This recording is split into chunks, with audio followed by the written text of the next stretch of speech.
Uh, hello everyone.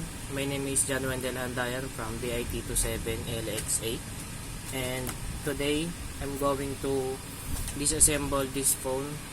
This is a Samsung Duos, and I'm going to disassemble this using a precision screw. Okay, let's go.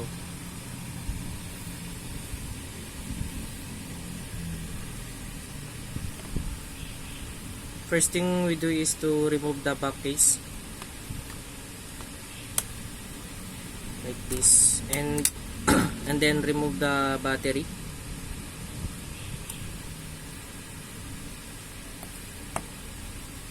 Then we need to use the screw. By the way guys, wala na palang screw to kasi hindi ko alam kung nasaan yung screw nito pero pagka bigay sa akin ng sirang cellphone na to, wala nang screw. Kaya gagawin natin, itutulak na lang natin to para maghiwalay sila tulad nito. Yan. Tapos sa kabila.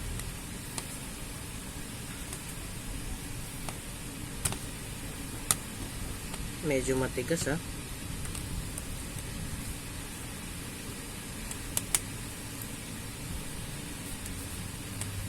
Dahan-dahan na lang tayo sa may mabali. Ayan. Natanggal na natin guys. Ito yung sa volume pindutan ng volume.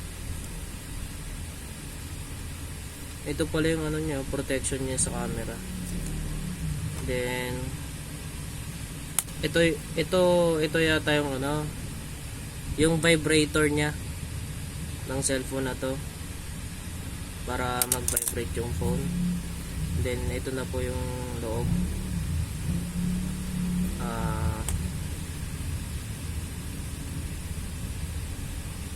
Try natin tanggalin. Ito yung screw niya. Wait lang, hanap lang tayo ng saktong tulo. Ito.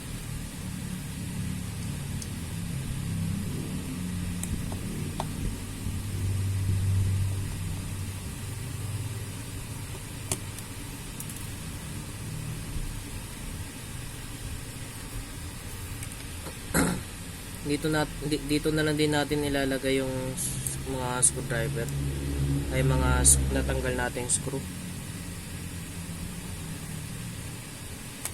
Then pwede na yata ito.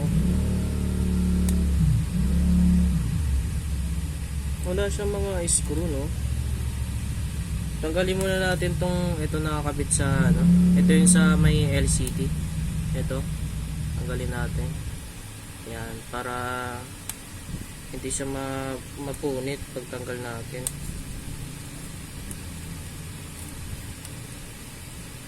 Hilain lang natin to. Wait. Tignan natin kung may mga screw pa kasi matigas Ayun.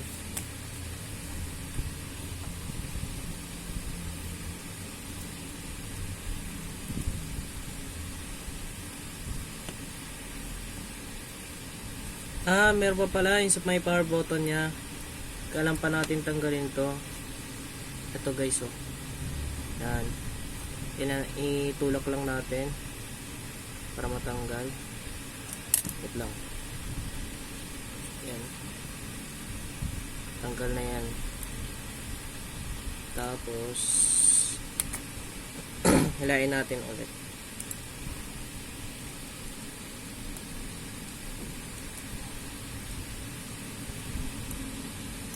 Medyo matigas siya. Yan.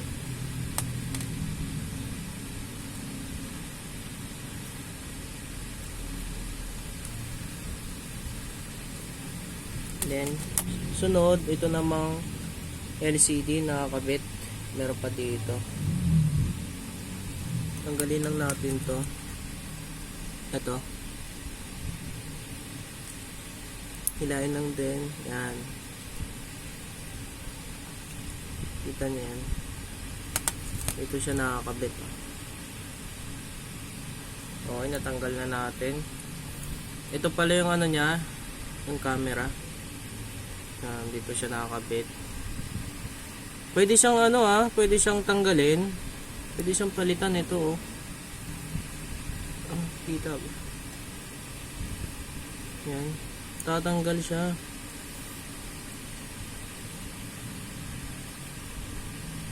Ito pala yung ano niya, guys, oh. Yung processor niya, naka ano siya. Kita ba? Ito, may tatak na Qualcomm. Ito yung mga IC. Ito IC, ito. Konti lang yung IC niya kasi old model siya. Kaya ganito. Ito pala yung memory card slot niya. Then ito naman yung sa SIM card slot. Ito. Ito yung sa speaker. Ito maliit na to. Then ito yung power button niya. Ito siya. Dito pinipindot. Then ito yung itong nasa baba, ito yung charger pin or charging port. Mukhang ano na rin siya, corroded na din, matagal na rin kasi. Ano pa ba? Ito naman yung sa may volume. Itong dalawang to. Volume. Yan. Smooth pa yung pindutan niya. Ito yung sa flash ng camera.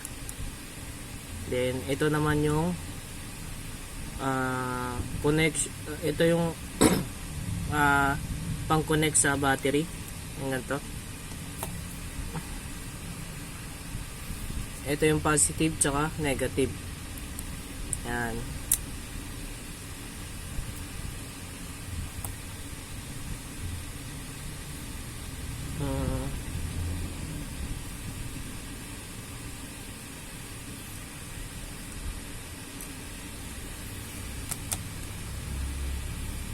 Then ito ito dito naman tayo sunod.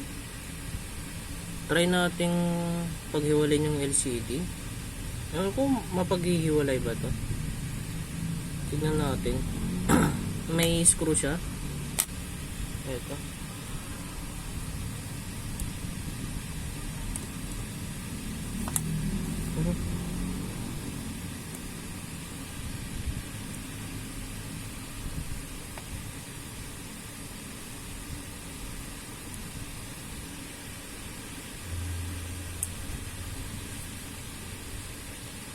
Meron pa ba?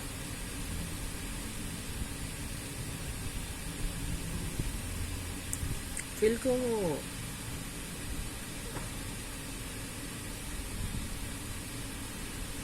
feeling ko hindi na siya matatanggal. Ewan ko lang. Parang naka na siya eh. Nakadikit na. Parang ito na yung mismong LCD niya.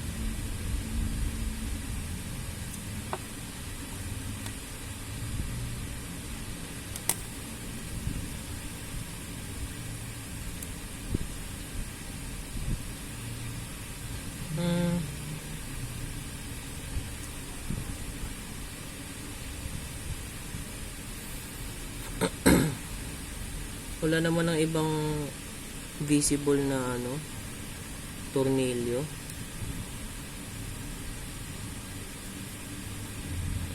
Ano pong tanggal na ito? Ito pala yung front camera niya. Ito babalik na rin ko para makita.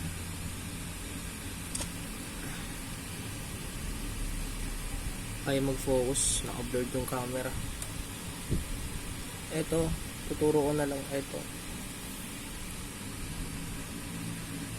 Ito.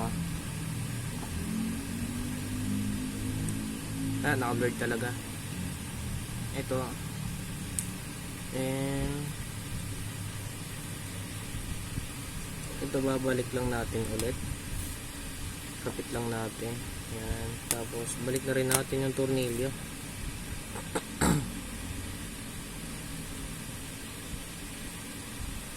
Kasi nakascrew siya dito kanina.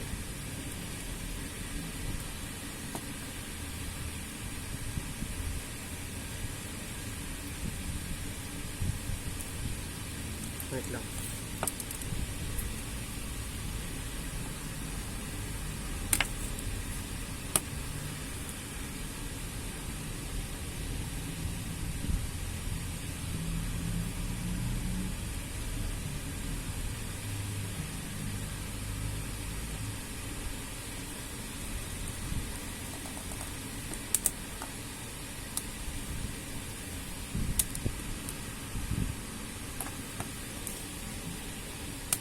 Sige, balik na lang natin to kahit wala ng screw. I-assemble natin ulit siya kung paano natin siya pinisassemble. Kabit muna natin to dito, yung LCD nya. Medyo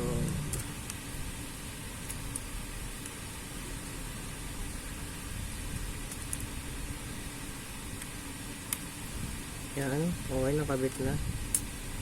Then yung power switch,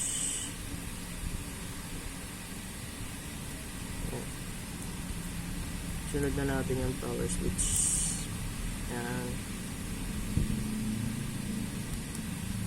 Then sa may front camera nya, okay, connected na. Then ito,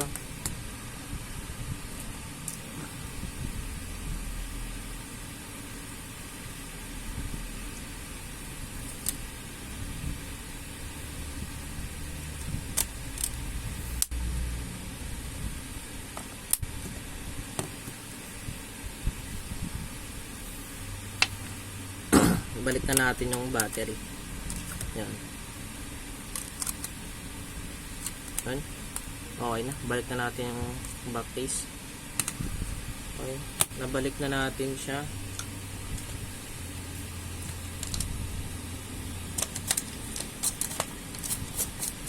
And done.